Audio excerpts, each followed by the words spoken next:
and welcome to my podcast, Thrive, Don't Survive. We have a very special guest today here. Her name is Krystal. Krystal, please introduce yourself.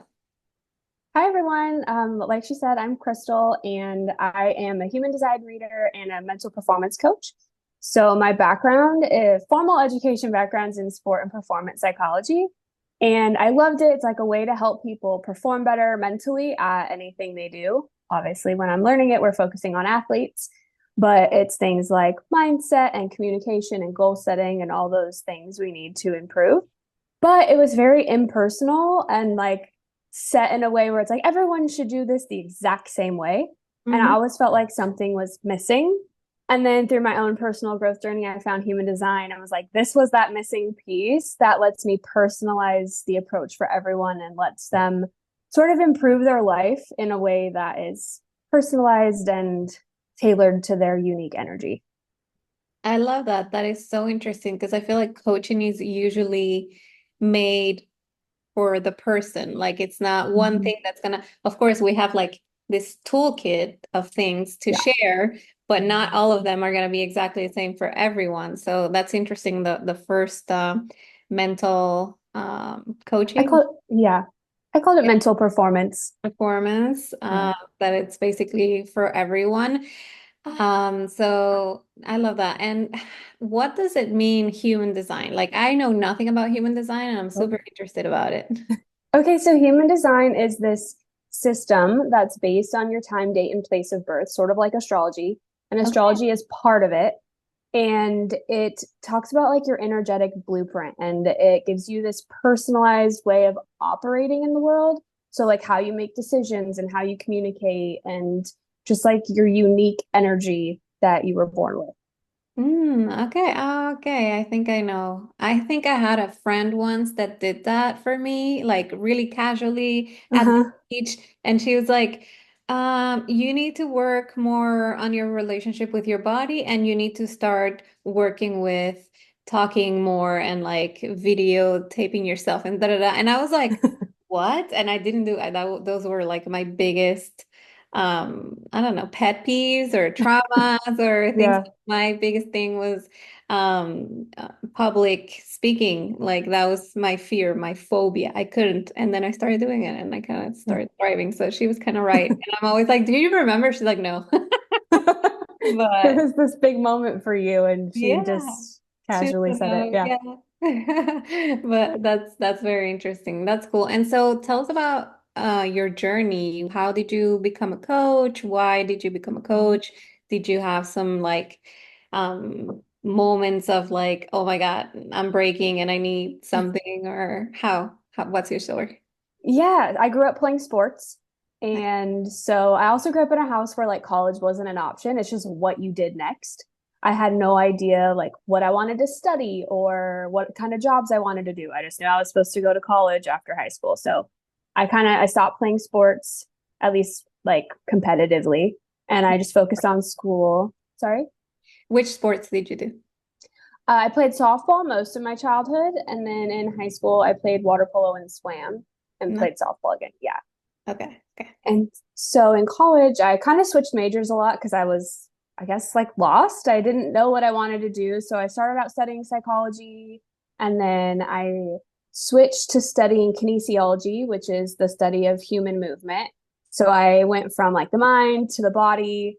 And Mm. then I took a sport psychology class and was like, oh my gosh, this combines everything that I've been learning. And I have never heard of this before. And I just kind of went down this rabbit hole of how nice this would have been to have as a youth athlete, like learning how to breathe and regulate your emotions and, calm yourself down or focus and do those things intentionally. Right. Like no one teaches that. And I actually had coaches. I had this big aha moment in one of my sports psychology classes that was like, my coaches used to scream at us, like, this is 90% mental, like, get your head in the game. And I'm Wow. like, we've never trained anything mental before ever. Like, what are Mhm. you talking about? I don't know. And I'm like, oh, this is that piece that would have been so cool to have. And I think I got drawn to it as like a way to give back. I was Oh, like, I could go coach youth athletes and give them these skills, and then they wouldn't struggle like I did or something. hmm. And as I was learning, like I said in the intro, I just felt like some of the tips weren't even working for me in my personal life. And I'm like, I'm doing it exactly how like the textbook says, or I'm like, I'm telling each one of my clients to do this exact same thing, but they're such different people. Yeah, And I'm like, there has to be a better way to personalize this and tailor it to, like you said, when you're coaching, it's like a toolkit, but you've got to personalize it. right. And I was just going through like this huge growth phase in my life, and I came across human design. I'm obsessed. I like all the personality tests, like Yeah, whatever one it is. I think they all are so good just for like personal feedback and yeah. room for growth and just learning about yourself. Hmm. And so when I found human design, I was like, this is like the one. And I just honed in on it. And so now I lead with human design when I coach. I Hmm. just go to their chart, but I fall back on all those pieces of the mental performance and pull it in while I'm coaching people. Nice. That is so cool. And it reminded me of like Simone. Like I don't know if you saw the Oh, documentary on Netflix right now where it's like everything is about mental health and like she could mm-hmm. do it before with those coaches that were just like yelling and being super strict and all these things, and she had to actually go and do therapy and to be able to manage her emotions during, the Mm-hmm. Olympics and all that. And it's so crazy that we're just discovering now like mental health and how to be resilient, and that it's all related, and that you have to take care of all the parts of your life and yourself to kind of like excel Mm-hmm. and be the best version of yourself, or even like function. There's so many Yes. people that just like are so overwhelmed and they can't even function normally with like regular Mm-hmm. life things that happen to them. um Totally. did you watch that documentary? I haven't seen the documentary. I don't watch much TV, but Okay. I've heard like clips and I've heard pieces of that, and her story, unfortunately, isn't super unique. It's, Okay. I mean, being an Olympian, that part is, but having coaches that, mentally and or emotionally tear you down and having to come back from that. And there's a lot of, I guess, of the dark side of sports too. Yes. Yes. Did you experience any of that? Probably not at the level that she's talking about. I didn't watch it, so I'm not sure the depth of it, but definitely had bad coaches and bad experiences. And that was part of the thing. Like if all these other little kids could have some of these tools, they can be, like you said, I think resilient. They can be more resilient to this. They can, have the breath work skills or just to recover from it, or the self-worth to know that like what their coach is saying is not actually about them, Hmm. depending on the age. There's obviously other factors too, but So how old are the kids that you teach, that you coach? um I I don't typically work with kids with this, just with human design and stuff. I don't typically work with children, but with just mental performance stuff, I was working with, I think, 6-year-olds up to maybe like 12 to 13-year-olds for the most part. Wow. Very Yeah. young. Yeah. Very young, but it's like you play games to teach them how to breathe or focus or communicate with their teammates, and you just make it games, but you teach these skills through games. And has that changed you, like your performance and in your personal life too, like when you started applying all these tools to yourself? The I would say the bringing in the human design part changed my life the most. I don't know if you want me to go into the types in human design and stuff a little Yes. bit, get Yes. into it. Yes. There's in human design, there's like tons and tons and tons of layers. So we won't, I mean, it's hours and hours, and but the big first piece people learn is called their type. It's sort of like your sun sign in astrology. If someone says, "Oh, what's your human design?" That's the piece they're talking about. And Okay. so there's 5 of those. I'm a projector, and we're about 20% of the population. So not super common. And so the way we work is different. And it was like this huge sense of relief when I found out that I was a projector. And it's like, oh, I've been doing all these things the like quote unquote wrong way. And that's why I've been burning out and why it doesn't make sense for me. And so I just felt so much more like at ease when I started doing things in a way that aligned better for me. Like for example. For example, projectors are meant to be like guides and leaders, and kind of like our gift is the way we see the world, not the like how much how not the quantity of the work we do, but like how we see things. Okay. And we're meant to give that information to people when they ask it of us. So we're not meant to be giving the unsolicited advice of all the things we see that could be improved. We're like efficiency masters, I guess you could say. Because you're Okay. like, oh, I see this, that could be fixed, that could be fixed. And people don't want to hear that until they ask you and they want to hear it. So I might be that learning, one too. yeah, learning to keep my opinions to myself until someone asks it of me. Also knowing that our energy is very like ebb and flow. We're meant to work in like smaller bursts and have lots of downtime, Mm, which I've told you right before we hopped on. Like I still work a full-time job and I run a business and I'm in school full-time finishing my doctorate. So I don't actually give myself all that rest, yeah. but it did take the pressure off and make me understand why I just couldn't keep up with everybody else, or Mm, why working that much like really burns me out. yeah, that's so interesting. Yeah, I always thought about it as a human thing where, for example, people give unsolicited advice and then, I see solutions everywhere as well. Mhm. And it's like, okay, so I need to, not everyone wants to hear it. And Totally. it's about consent, right? Like, Yes. Yeah.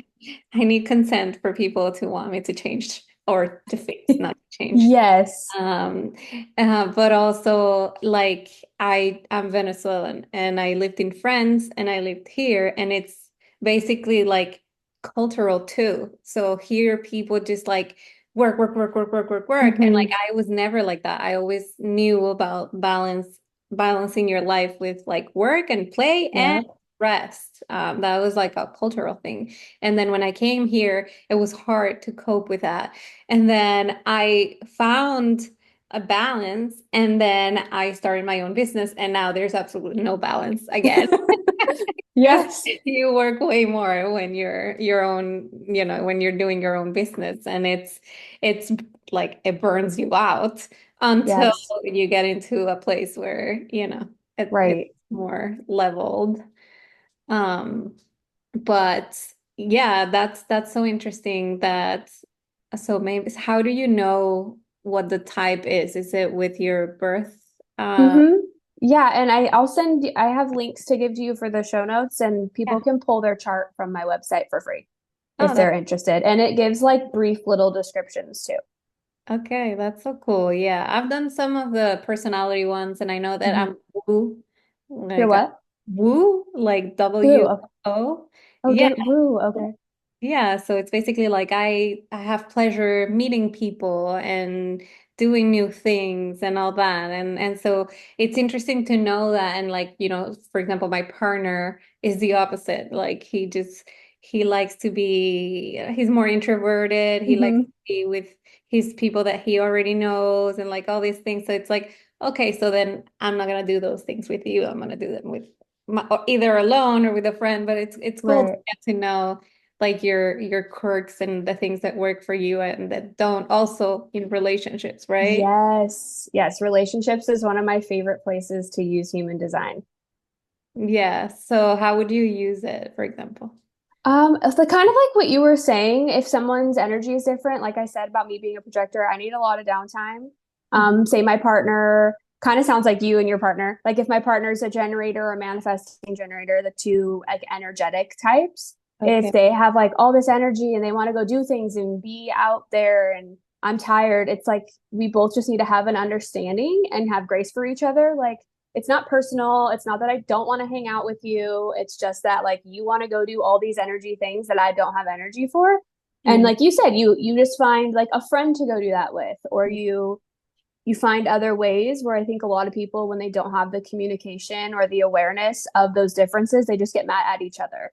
Like Exactly. you don't love me because you won't come with me, or you won't I love need, me because you don't stay home with me. It's yeah, like, yeah. no. So what else could you know about yourself doing human design? Yeah, there's like I said, there's lots of layers. One of the other ones that's really neat, I'd say two of the other ones. Like which ones do I want to talk about? Authority is the second, probably the second piece, and that's how we make decisions. Ooh. And so there's let's say there's 7 different types of decision making, and that's in each person's chart. Mine, for instance, is called talk it out or self-projected. Some of Mm, the lingo of the original human design lingo is a little weird. yeah. So some people choose to use different lingo. If anyone who's listening right now is familiar with human design, they're like, that's not what it's called. But there's multiple ways to call it. Yeah. I just talk it out is just better explains what it is. And I process my decision making verbally. So Hmm. it's easier for me if I call a friend or talk something out loud. And as I'm saying it, the answer becomes clear to me, Mm, either in my tone, I'll like get excited, or I'll be like, oh, that doesn't sound so good now that it's coming out. mm. Um, it's not so much to get feedback from somebody else. So I'm not like, I usually preface with, hey, I want to talk this out. Please don't like tell me what to do. Yeah. Okay, good. And so same thing with a partner though. You're like, hey, I'm not looking for you to solve this problem for me. I just want you to like be there for me. Hmm. Um, some people are meant to make decisions like on the spot in the moment, their gut feeling, yes or no. And some people are meant to sleep on their decisions because they experience like high and low emotions throughout the day or the week. Yeah. And they want to like see how that decision is going to feel over time from like a neutral emotion space. And Mm, so if partners have one has this like delayed one where you're supposed to sleep on decisions and one has this instantaneous gut feeling, yeah. again, there's this spot where it could be like, why won't you just make decisions? Or how do you know already? You don't know, you didn't think about it. Why won't you think about it? And Mm, so again, it's another place where couples could communicate their differences and kind of figure out a path forward that works for both of them. that's very interesting. I feel like we need that. We need to know because that you're saying all that, and I'm like, what am I? Like, I feel like I can make decisions really fast. Hmm. But sometimes I do need to sleep on it. Hmm. And then I don't know, talking through things. I feel like sometimes I need advice and Hmm. and sometimes I get triggered by the advice. So it's Yeah. like it's hard for me to know beforehand. Like I just want to talk about it. I just don't know if I want to hear your advice. But sometimes I do want to hear the advice and then I don't like the advice. But I it's mean, like yeah. And a lot of things in human design too, obviously, are going to be somewhat of a universal thing, right? Like some people do just like to verbally process, yeah. but sometimes they're just verbally processing and it's not how they're making a decision, if that makes sense. Like Mhm. they're just talking through their day or they want to like get something off their chest. Yes. Okay. And so there's some like nuances there too. Yeah. Yeah. It's also like getting to know like what you think is because we project what we want, right? So it's Hmm. like, oh, I do this for you, so you should do the same for me. Yes. So it's like, how do you understand what you want from the other person, but not micromanage them? Yeah. Isn't that Yeah. hard to do? Not micromanage your partner. Yeah. It's like, I For need sure. this, but give it to me your own way. Yeah. And I Uh, think sometimes too, like love languages, right, are another kind mm, of test. We like to like love people the way we want to be loved instead of the way they want to be loved. mhm. So, Yes, yes, that's a big one as well. All right, so what's another, like, let's talk about one more thing about human design. Like, what's another thing that you can discover? okay, so you can discover your profile, which is a combination of 2 numbers. There's 1 through 6. There's multiple ways they could be combined, but just I'll go through 1 through 6 if you Okay. have either of those numbers. And these apply to like how you would work in a business, how you relate to other people, how you like to learn. They kind of apply to several different areas of your life. So the ones are people who like need this like foundational knowledge. They are the information seekers. They're the people who are going to go down a rabbit hole. They need to know all the things. And they just need to have this like solid foundation of knowledge on the areas of interest, not on everything. But Okay. if some topic sparks that interest, they're going to go hit the books or the computer and they're going to be in it and stuck in it for a while. And that's what makes them feel safe. Knowledge makes them feel safe. And then that carries into relationships where they need a strong foundation to make them feel safe. Mm. They are like the foundation people. Hmm. Then twos are like they call them they're a hermit, and they have like a they're talented, but they have no reason, like they just were born with it sort of. They're good at certain things and they have no idea why. And they're like what they need to do is take time to hermit and hone those skills. But the part of the problem that they face is that they don't see their gifts as gifts because it came naturally to them. They didn't have to work for it. So they have this problem where they're like, I don't even see my own gifts, or I don't value them because Yeah. I didn't work for it. It's just natural. Oh, So they would benefit from like asking their closest friends, like, what do you see that I'm good at? If it's a struggle for them to see it in themselves. okay. And then they'll know that they like to pull away and hermit often. Okay. And what people will find is when they have, because like I said, a profile is two different numbers, is Okay. they will find that there's some contradiction between their two numbers and they Mm, have to find the balance. So maybe they have a two, which is I want to hermit, and we'll get to four, but four is like community. So they need to find this balance between spending time in community and spending time hermiting. And it's okay. kind of like a life lesson as well. So threes are people who they're like the trial and error people. They need to learn everything with their own hands, their own experiences. They're like the kid who had to touch the hot pan even though they were told it was hot and it was going to burn them. They like had to know how that felt and what it was going to do for themselves. They like cannot take other people's word for learning. Okay. And you Okay. can tell all three of those were sort of about learning. Like you're going Mhm. to learn how you're going to learn what you know. Okay. Number four are people who have their community, like their small circle, their intimate circle is very, very important to them. They might find that they end up dating or marrying like one of their best friends. They might find that they work with friends and or they like to at least feel like their coworkers are their friends.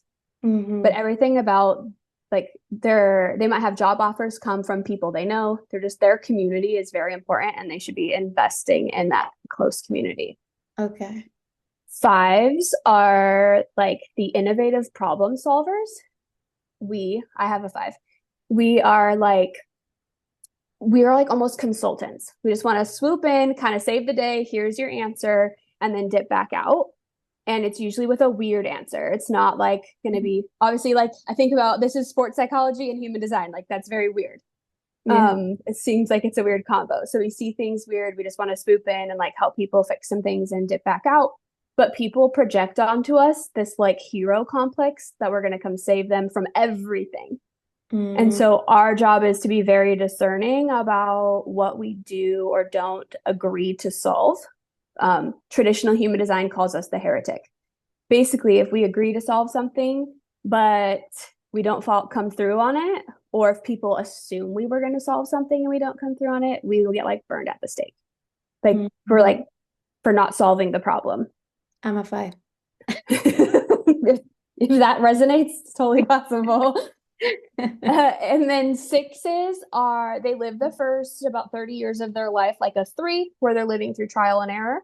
And then after about 30, about after their Saturn return time frame, they turn into the six, which is like the wise person. They've learned all these life lessons through trial and error. And now they're more of like living in this embodied, authentic way. They don't have to go out of their way to teach people, kind of like the five does. They Mm, just live their life in a way that shows that they have all these life lessons and they are sort of the like example for people to look up to. very interesting. And would people be like a little bit of each, or is it just two always? Just two, just two. Yeah. Oh, wow. Interesting. Okay. I think I related to one, three, and five, but you have to do a test to see. Yeah, And then I think definitely find out. my partner is a two because he's so good. Like he's like so good at everything that he does. And he's like inheritably like fit. He doesn't, he used to not eat healthy or not, and he was just like muscular and he's a jiu-jitsu instructor and academy owner. And everything is just like he's to the T, and like he doesn't, it's like he doesn't do anything for it. So it's interesting. And then sometimes it's like the self-worth and like and it's like Mhm. you have a company, you have an academy, you like you look at yourself and all this, and like it's hard for him to see it. So that's very interesting. And Yeah, all these come in tests, like you have to do a test with questions and then it just gives you a point or it's just your birth information. oh wow. Okay. Yeah, Wow, that's crazy. it What if is wild. have you ever had people that are like, That's not like me at all? I haven't worked with anyone who said that. I know Yeah. sometimes, and I always talk to my clients about this, a human design, the founder of it said, like, this is an experiment. It's they call it the human design experiment. So, like, when you learn the pieces, go experiment with them and see if it totally feels misaligned, let it go. That's fine. No Mhm. one's like coming, no one's the human design police, and they're not going to come care if you live your life by it or not. It's just a tool for you to use and see if you can improve your life. Okay. Um, some things aren't practical. Like there's one type, their decision making is they're meant to wait a full month, 30 days to make a decision. That's just not realistic. Yeah. So Yeah. maybe some things, right? Like what car do you want to buy? You could probably wait a month on that Mhm. sometimes, but there's just not, it's not going to be practical for everyday life Mm. to wait 30 days. So you kind of Um, like take it with a grain of salt, like, well, this is kind of what I need to do, but right now, not in this situation or something. right. Like I said, with my life, people will say projectors are meant to only work like 3 to 4 hours a day. I'm working a heck of a lot more than that right now, Mhm. but the awareness of it, and then how do I recover on the weekends, and how do I mentally give myself grace Mhm. for not exactly um, being able to keep up where I think I should, because I'm like an athlete and I'm resilient and I should be all over this, and it doesn't always work that way. No, I haven't had anyone say like, "Oh, that's just straight up not me." But Okay. there are parts where I feel like some people, how do I want to say this?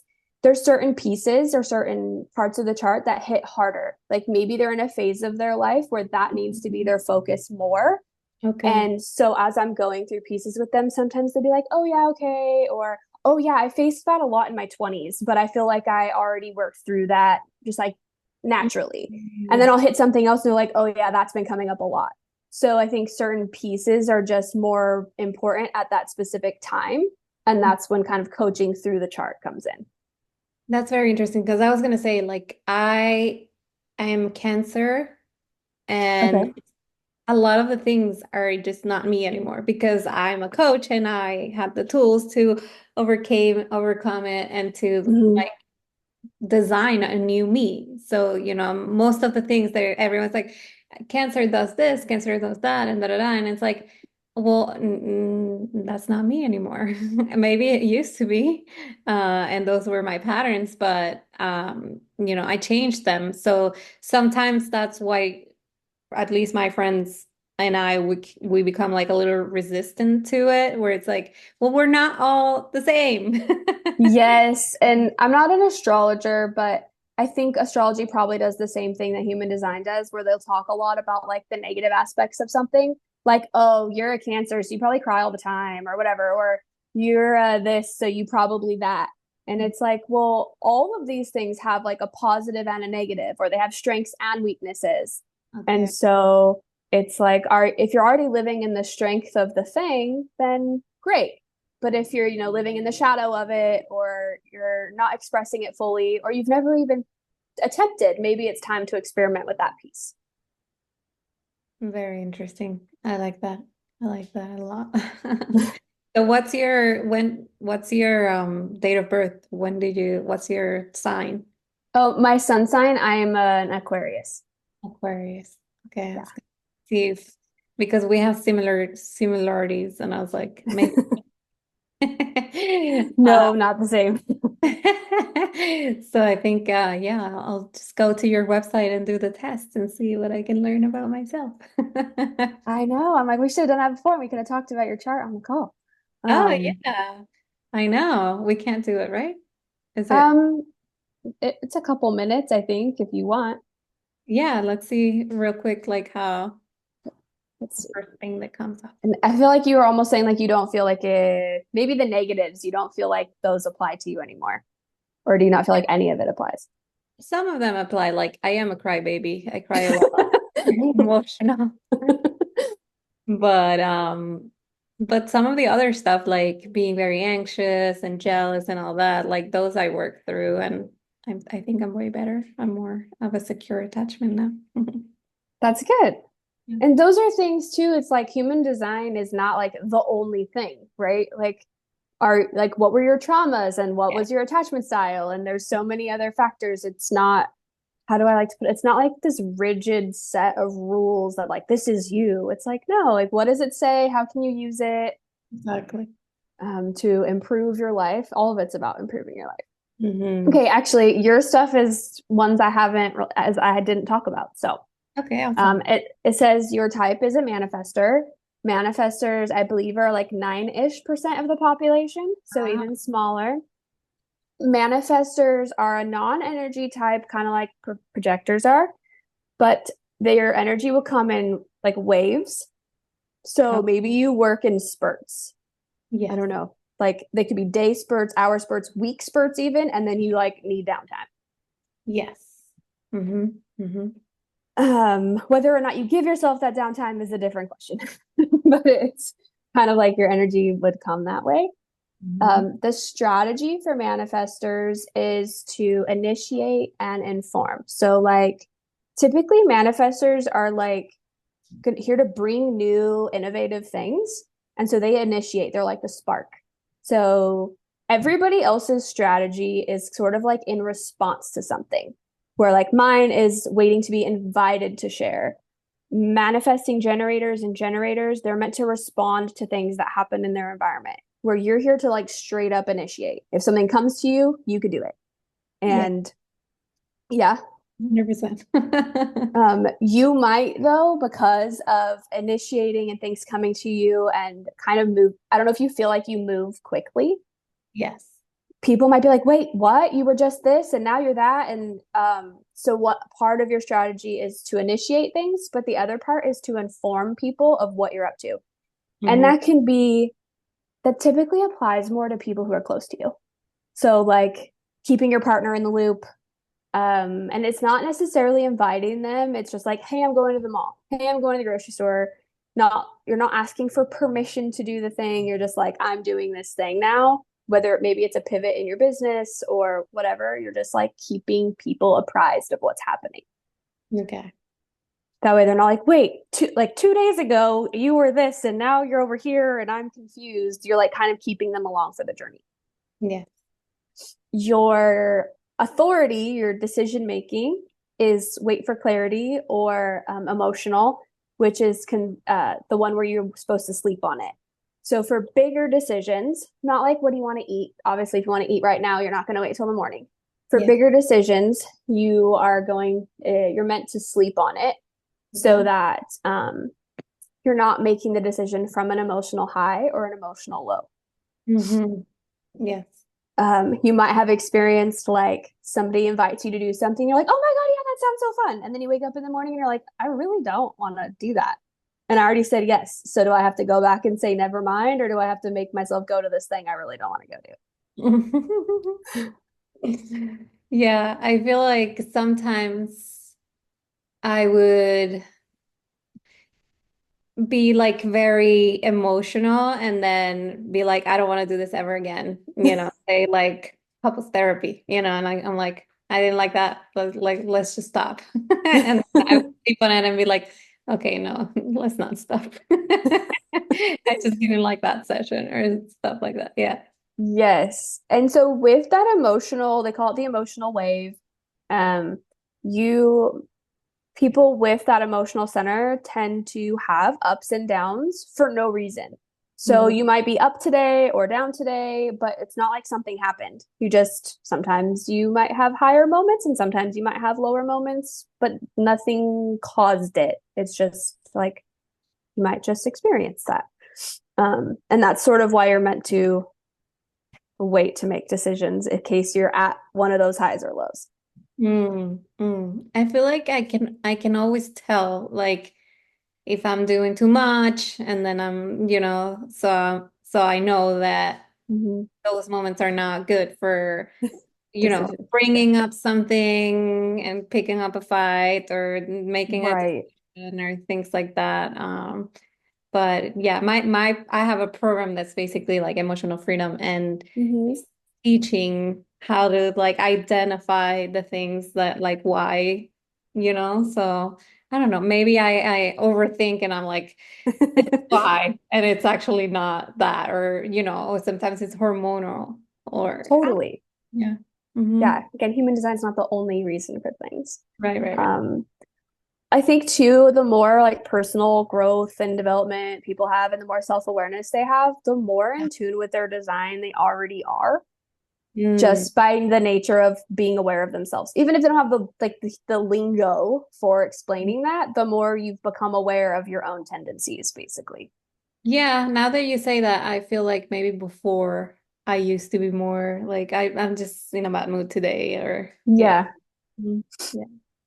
And so the sign, there's a signature and a not self theme. They're sort of like signposts for everybody. Everyone has these that tell you when you're on track or off track. For manifestors, for you, the sign you're on track is when you feel peace. Mhm. Like, does this feel peaceful? The not self theme, the sign you're off track is anger. So if you're feeling angry, that it tends to be a sign that you're living out of your design or out of alignment. Maybe manifestors really, really, really value freedom. Oh, yes.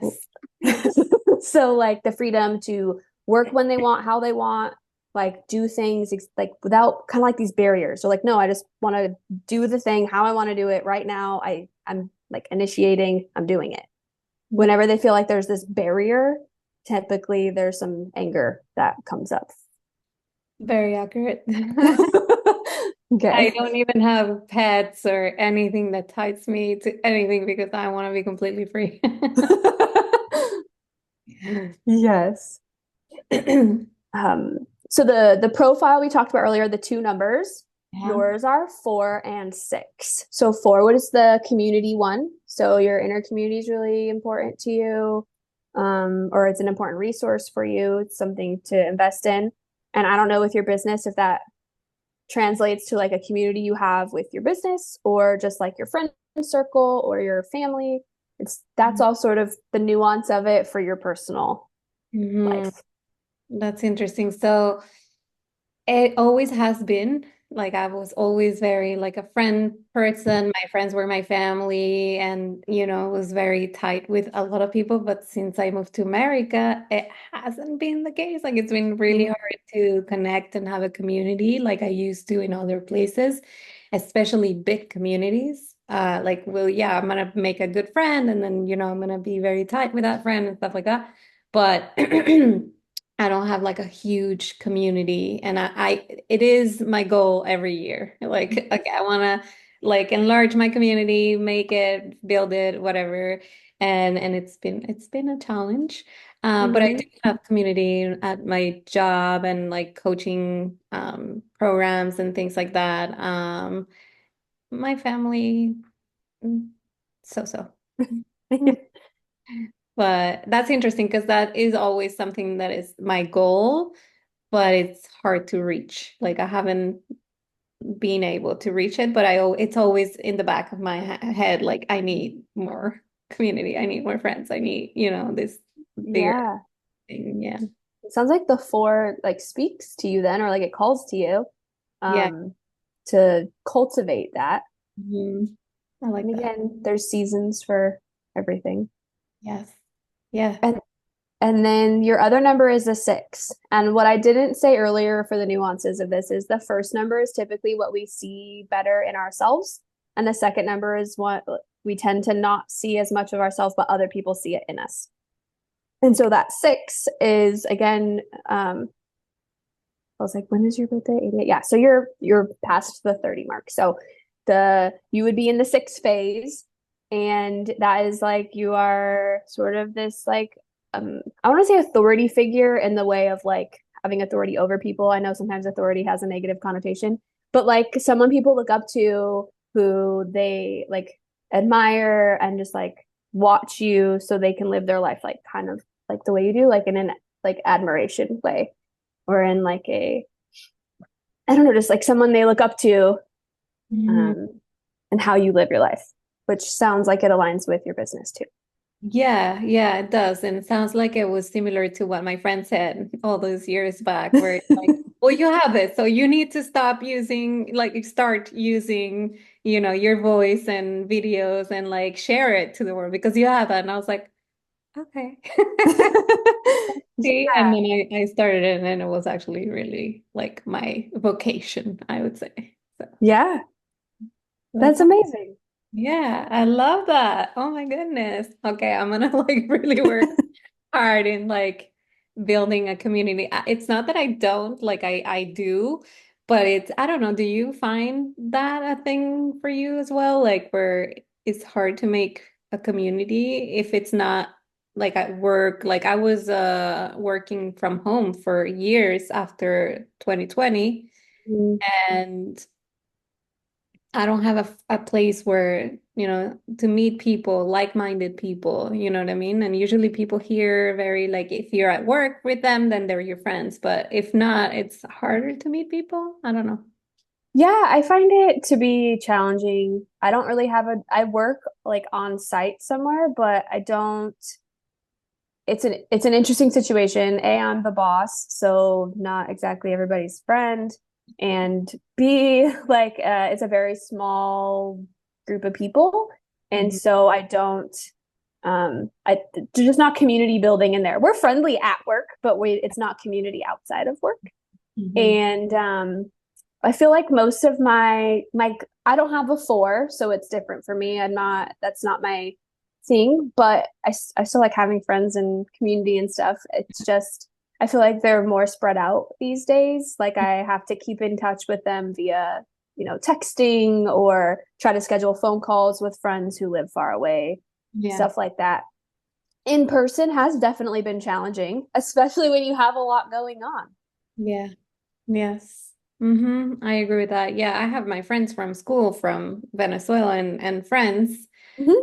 But it's also hard to maintain contact, Yes. constant contact, or even like friends that I made like in New York when I lived in New York and all that. And I try to really maintain and nourish it, but I also would like the community in person. Yes. And I think I think that relates to both. It's just saying like you invest in relationships, right? So whether that is texting or phone calls from somebody far away or finding local in-person community, that all counts as far as the human design part's considered. As humans, I think we do definitely, for the most part, crave that in-person interaction, especially after having it taken away for so long. Yeah, I know. Yes. Yeah. And I feel like I was always like, I can't even count how many good friends I used to have when I was younger and Yeah. everywhere that I went, like in Venezuela, in friends, everywhere. I had just like the biggest groups of people, and I was usually like the leader. Let's go all to blah blah, Makes sense. you know. You're like the initiating person. You have the four in your profile. Totally Yeah. makes sense. And I do miss it. I miss it. But I'm also I'm at peace with it. Like I don't feel any Mhm. type of way. I'm just like I do know that I'm that kind of person. But Mhm. also I want to be more picky with who I'm with. It's not like Yes. anyone that I would know, and that's why also it's hard, right? Because when you're in this journey of self-development, it's like, well, I used to have all these friends that right now I don't align with my values anymore. Yeah. And so it's hard to it's almost like a breakup, Yep. it's almost like a loss where okay, I need new friends that are more aligned with my values of now and with the people that I want to, surround myself with. So it's hard to navigate, but we'll get there. It is true though. That is one of the, I want to call it a downside because it's growth and it feels good eventually, but Yeah. there is definitely a loss there along the growth path. Mhm. I got divorced through my growth path because I wanted to grow this way and he didn't. Yeah. And but it's the same with friendships. Yeah, And a lot of people don't talk about the hurt that comes with friendship loss and breakup. I know. And even when it's not like a breakup, so you just kind of drift apart or your lives change or you move or whatever, but you definitely have that loss of community and you crave that connection still, but you know those aren't the right people for the connection. Exactly. I'm gonna say something that maybe people are not gonna relate to, but I did have a divorce with my best friend when I started my journey, and it was so traumatic. I had nightmares for months and months and months. I couldn't be near, I couldn't see her name. Like I felt it was like a divorce where we had to separate because we were best friends for 22 years, where it was Wow. 24/7. But it was kind of also like the best thing that happened to me. So, but it did feel like a divorce. Well, that's what I mean. I don't, it's hard when you go through it, but ultimately you end up being like, wow, I'm like, my life's better now, but when you're in it, it's not. Yeah, exactly. Yeah, so I'm sorry about your divorce too. It's, yeah, it's part of it. People fall off and everyone, I mean, you end up finding your people again. So just the interim. Yeah, yeah, yeah. I'm feeling hopeful after this reading. Awesome. So, what would you say is like the number one thing that you would tell our listeners to go from surviving to thriving? Yeah. So I would say go look up your chart. I don't want to give like one piece of advice that applies to everyone because my whole thing is about personalization. Yes, of course. But go look up your chart and see what your type, strategy, and authority are. Those three pieces, and test out even just one of them and see how, experiment with it, see how it feels to make decisions in the way that's aligned for you. And just start there. You don't have to, like, I gave you a ton of pieces right now, but I think the like one thing is go check out making decisions in a new way and just start seeing how that feels to try on. I love that. And we're gonna put here her website so we can do the chart for free. And then if anything, we'll reach out to her to tell us like she did with me. And it was so accurate and so cool. I'm glad you enjoyed. I'm glad we did that. Yeah, me too. Thank you so much. And thank you for being here. I really enjoyed this. Yes, thank you for having me.